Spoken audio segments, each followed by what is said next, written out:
Guys, so welcome to the coding channel once again, the decent coder guys. And guys, in today's video, what we are going to do is we are going to create a tic-tac-toe game using C programming language. You might have played this game earlier in your childhood days, or today even you can play it online.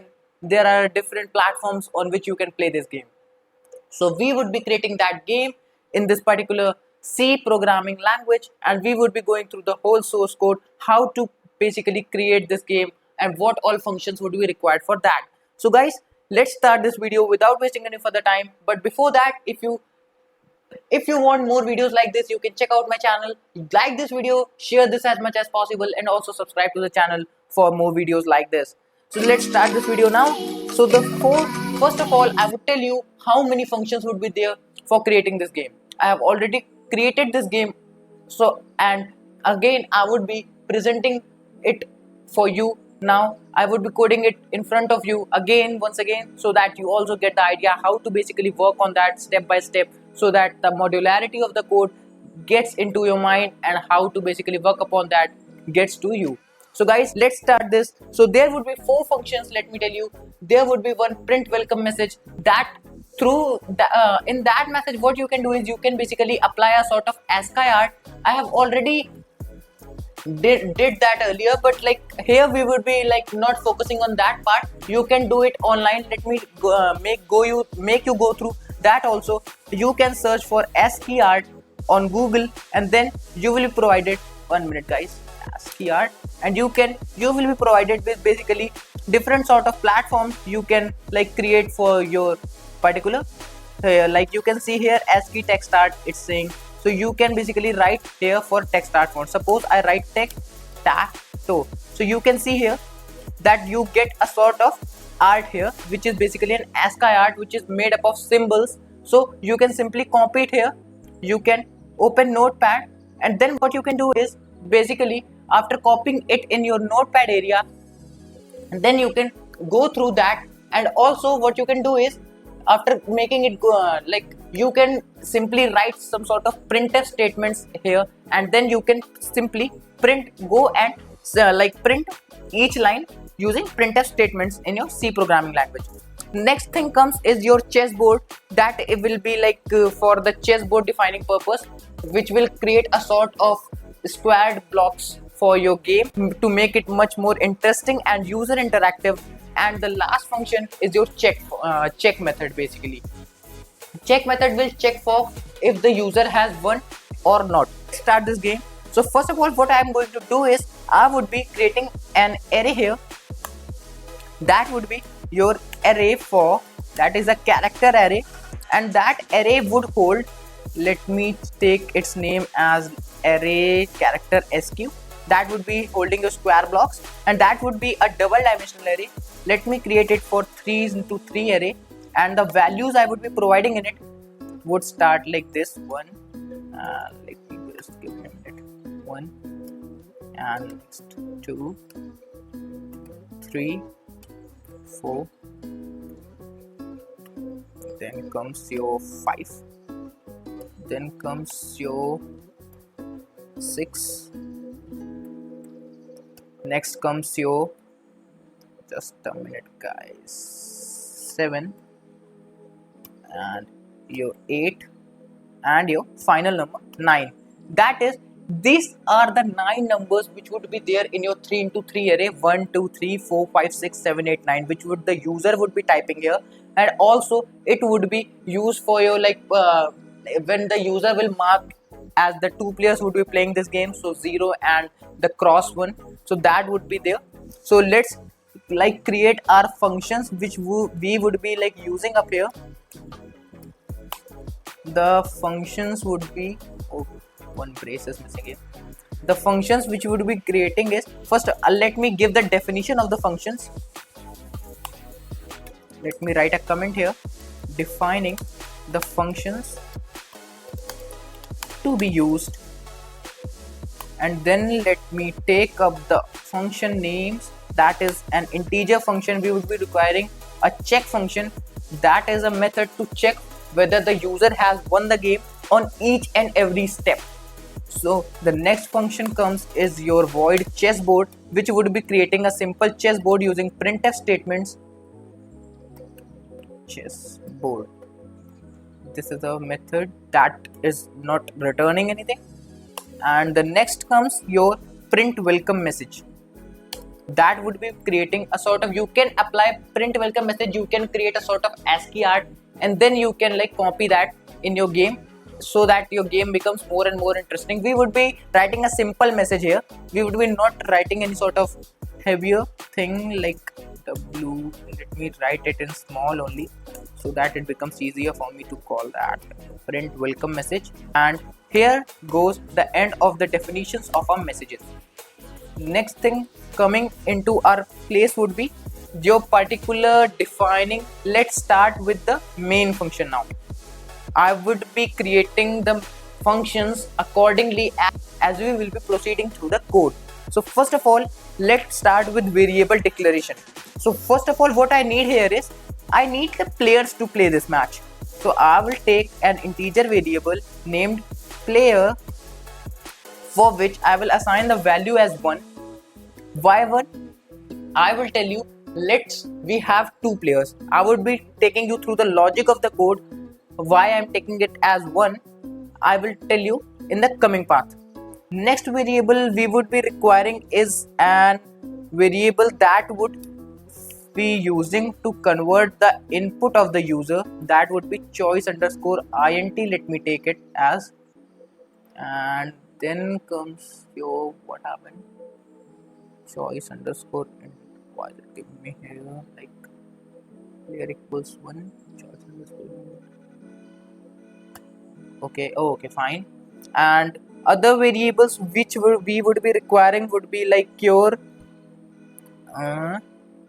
character. Let me take a character array to input variable from the user. That would be a character choice that would accept the character what the user wants to enter. So suppose I take it as 10. Let me, although I know that user will only accept from numbers from 1 to 9, so only one character is required, but still let me take it as 10 for now. The next character would be your mark. That will be like holding the 0 mark or the X mark according to the player whoever is playing the game currently. And then we would be starting with the code. So the code would be like, we would be using a sort of do while loop here, and inside the do while loop we will be creating that particular interesting thing. So how to proceed in that? Let's first, what should we call is that as soon as the game starts, our print welcome message should be there. Means this message should get printed. And now also let me create this function's body part. Okay, now I should like write declare, sorry, that was a declaration. Definition would be down. Declaration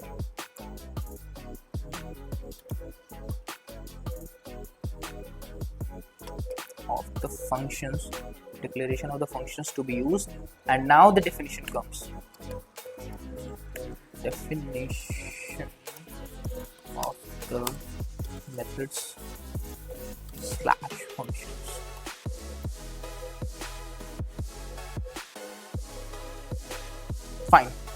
Fine guys, so let's go with this. Definition of the function. So fine guys, now let's go with this. So now what we will be doing is, let me write the print welcome message. That was a void method of function print welcome message.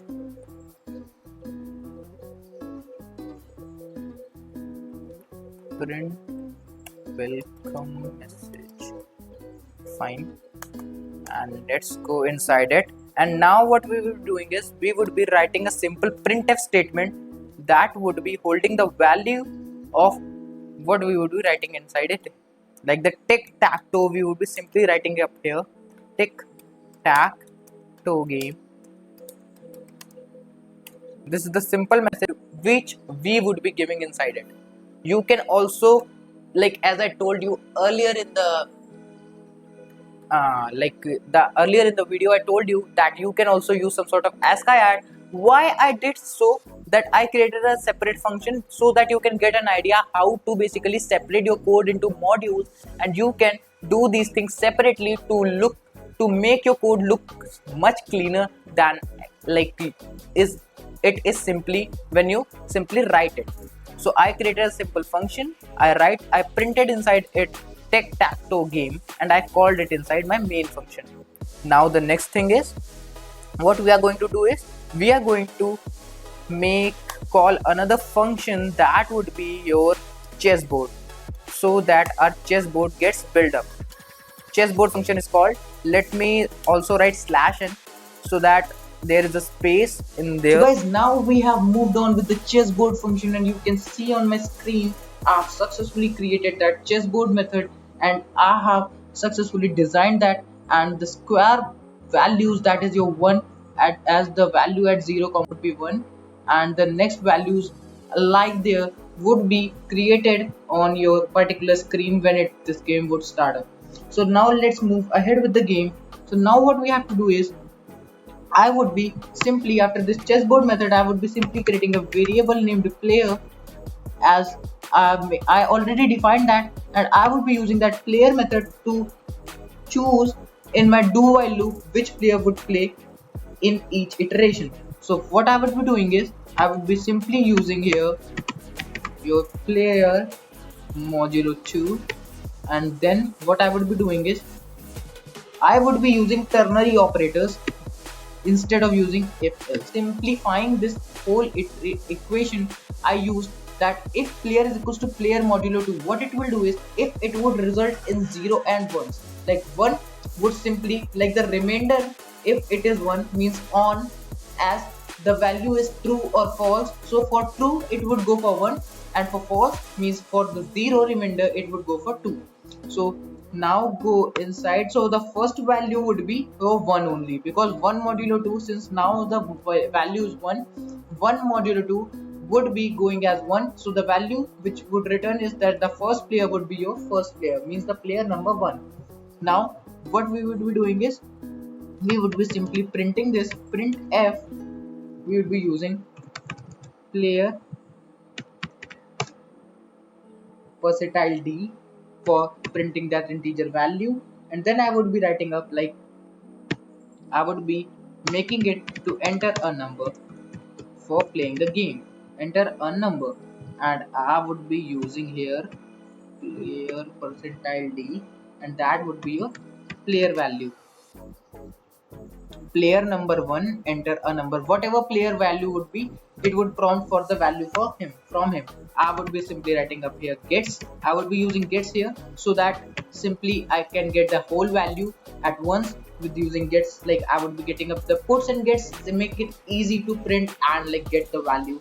I would be getting it in a character array, so it would be simplifying it for me. Now what I will be doing is, I will be using atoy function, choice underscore int, that variable which we defined earlier would be used to convert atoi. What is the use of this function is, basically it converts your string value into integer value, because we would be comparing it with the integer value rather than comparing it with your next particular value, or you can say like, rather than comparing it with any other sort of character value. We will be simply using atoy function, and we will be passing the choice variable, so that it makes more easier for me to simply convert this. Let me write a comment also here. Atoy function converts string to int value. Now let's proceed with this game. The next thing which we would be doing is, we would be using the mark variable to make a mark of the current user. Mark is equals to, I would be again using that if player equals to 1. So I would be using ternary operator here as well. Player equals to 1. What would happen in this case is, if it is 1, let me take the x operator, and else I would be taking up as the o operator. Now all the things are defined up, and zeros and the particular operators are also defined for the both the players. Now let's proceed with the coding of this. I have successfully created this function and I'm using it. Like you can check, what I have done is basically I'm checking for the value that the user entered, that value that by using choice underscore int, that the converted value that is getting ATI function I was telling you. So that function returns the same number as the character or the string entered. If he or she is entering a number, if the user is entering a number, then the atoy function will return the same number, or else if he enters any sort of character or anything, then it will simply return with me as 0. So now I have compared it here, and you can see the condition which I'm checking up is that if he has entered 1, and the square means the current array which I have created earlier in the video, that particular which is defining up your structure of the chessboard. If it is small, if it is not already marked up, so it will compare up, and if it is not, it will find that it is not marked, it will simply mark up that. And I have done like the same for all the other like the values, and at last I have checked with the condition that nothing should be duplicated. Means if the number is not already marked, then it would simply write up that the value is already marked. You can wait, you can pause the video and you can check the whole source code. I will also provide you with the link with my GitHub repository where I've posted this code. I've created a presentation as well for this, so that you can go through thoroughly with this code, what I have done, what all this function means. But like the next thing which we are going to do is that we are creating an else condition, that suppose if the user enters any sort of invalid value, then what it will print here is it will simply write a message printf a valid value. Again, I am using a check function in my do while loop, so that each time each player enters a valid value, then what it will do is it will simply go through this check method. Whether he or she enters a valid or invalid value, it is going through the check method. I can also make it much more easier. So but I would like you to implement that condition, that if user only enters valid value, then only he is able to go to this check function. Else in the else or else if condition, he is not able to go into that, so that it makes your program much more faster. And then what I have done is I have incremented the player's value. Now what would be the player's value? 1 plus 1, it would be 2. And when it would be for the comparison part, it would come up like, let me show you here. The next time the loop will come in, player would be 2 modulo 2, which would result in 0, and the player number would be 2 in that case. And this thing would go again and again, and 1 2 will switch amongst themselves. So this was the thing. Now let me take you through the check function, how I am calculating whether the user has won yet or not. So basically here is the check function. You can check, I have conditioned for the row wise that if square 0 0 means the first position and the second position of the first row, and the second position and the third position, if they all are equal with the same mark, then it would return 1. So if any of the user has 1, this function would simply return 1. Else in the condition, it would simply return 0 if any of the user, like if the game is drawn. Means if the game is drawn, then it would return b with 0, and it would return b minus 1 if we have to like go on with the game and no one has won yet. So this was the code, and let me now show you by running this code as well. Guys, just give me a minute. And while s equals to minus 1,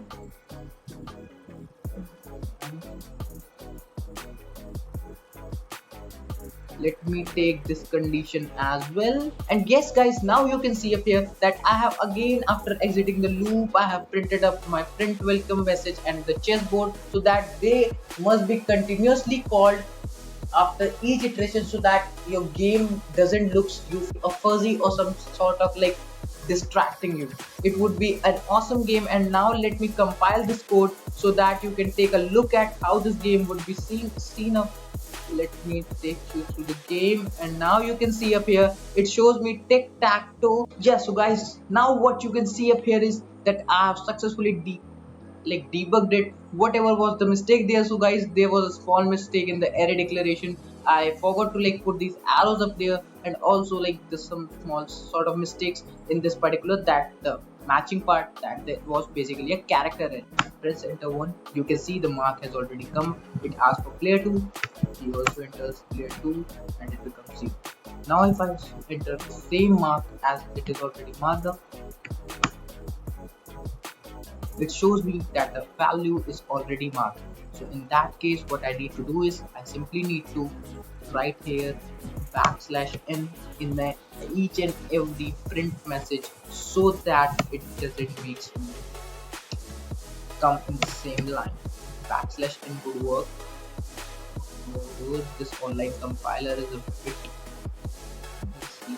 Now here's 1, it becomes that. 2, it becomes 0, and suppose I enter 1, it already says me that the value is already marked. The value is already marked. This is a small game, guys. You can make it much more interesting by just applying some of the ASCII art and some of the features in your game so that it looks much more better than this. I am just making you go through the values and the code, or the basically the logic what we have to implement this in this game. Now suppose I enter as, now let me make this program gets win by one of the players. So let me enter 5, it becomes 0. For player 1, let me enter 1, it shows me okay already marked, and let me enter 4 now, it shows me values already marked, and it comes again with an error. Let's debug that as well. Why is it coming up? The value marked, and it already goes with the another player. So okay, so one more thing we need to do here is that if the value is already marked, let me take through player minus minus so that it doesn't get up. In that case, if this sort of thing happens, player minus minus in both the cases would work better. And now let me stop up and let me rerun this code. Okay, fine. 1, okay. If player 2 enters 2, suppose player 1 enters again 1, yes, now it's working perfect. Player 1 again came back. Earlier it was player 2 who was coming up. Okay, now what I will do is I will enter 4 to make this game win easily, and 5 for player 2, and this 7 for player 1, and you can see congratulations, player 1 wins the match. So guys, this was the small game from my side. So if you like this video, please do like, share and subscribe to the channel. Just spread this game as much as possible with your friends, with your colleagues, whoever you want. And also you can check out certification courses, coding tutorials and ethical hacking tutorials on my channel. I keep creating these sort of videos. Thank you guys, and let me see you in another video.